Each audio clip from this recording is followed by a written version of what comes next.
Catherine Webber. Welcome. Whether I sit here, do I? Yes, please. And you've got 5 minutes and your time starts now, so far away. Thank you for the opportunity to speak today. I've owned my house in Woolston for 30 years and the speed limit on my street's always been 50 k's. I've never wanted to live on a street with a lower speed limit, but now it seems it's going to be forced on us just because there's a private school down a long driveway to which all students are transported by car. Like most Christchurch residents, I have no problem with speed being reduced outside schools during school hours, but school hours only, as there is no reason to have speed limits lowered 24/7. There are not going to be school children in classrooms at nights, weekends or school holidays. To make reductions 24/7, it's not fair to the wider community. It will just cause further congestion as it has on Ferry Road. Council are proposing lower speed limits under the premise of saving lives. However, it will actually cost more lives in other areas. Emergency services are only allowed to travel at 25 kilometres over the posted speed limit. So to reduce the speed limit by 20 k's will slow their response time significantly. Fire and Emergency New Zealand respond under lights and sirens to calls. They find the traffic calming measures such as speed bumps and speed tables annoying, not only in regards to slowing down their response time, but they are forced to slow down significantly to drive over them so they don't risk damaging their equipment. Ambulances also need to take them slowly for the same reasons and for the care of their patients on board. For every speed bump, it adds 20 seconds to the response time of a fire truck.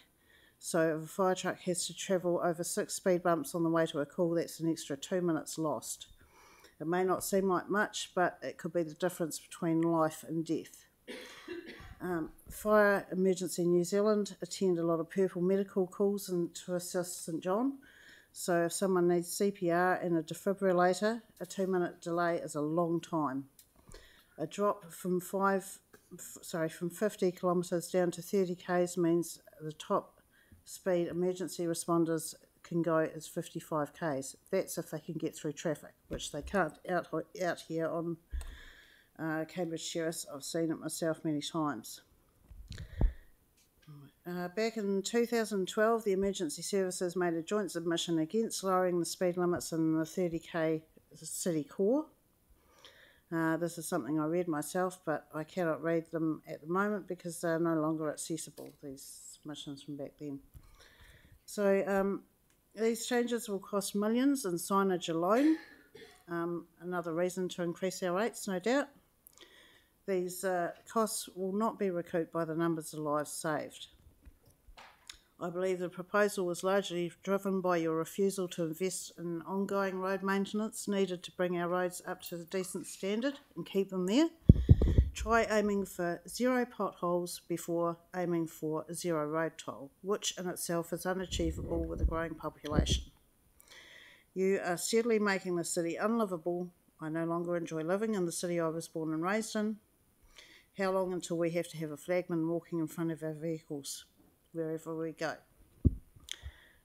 Just because you refuse to invest in quality long-term road maintenance. I have no doubt that Council is sincere in wanting to make the roads safer through lower speeds, but lower speeds limits are not going to stop boy racers, ram raiders, drunk drivers and other criminals that plague our streets. To make sure our roads are safer, there's a lot to be done, but by the police and the justice system, not Council. Please think long and hard about the true costs and wide-ranging implications before throwing your support behind this proposal. Thank you.